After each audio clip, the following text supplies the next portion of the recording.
കുറൂരമ്മയ്ക്ക് സഹായത്തിന് ഗുരുവായൂരിൽ നിന്ന് ഒരു മെടുമെടുക്കനെ കിട്ടി. സന്ധ്യയ്ക്ക് അമ്മ ഉണ്ണിയെ മടിയിലിരുത്തി നാരായണ നാരായണ എന്ന് ചൊല്ലിക്കൊടുക്കും.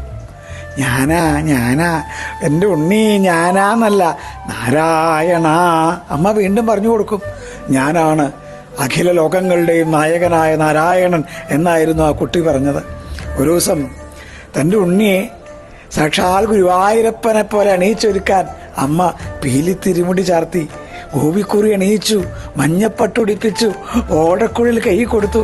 കണ്ണനെ പോലെ ആയോ എന്നറിയാൻ ആ അമ്മ പൂജാമുറിയിൽ ചെന്നൊന്ന് നോക്കി. കുറൂരമ്മ അത്ഭുതപ്പെട്ടു പോയി. തൻ്റെ വികൃതിക്കുട്ടൻ സാക്ഷാൽ പൊന്നു ഗുരുവായൂരപ്പനായി മാറിയിരിക്കണു.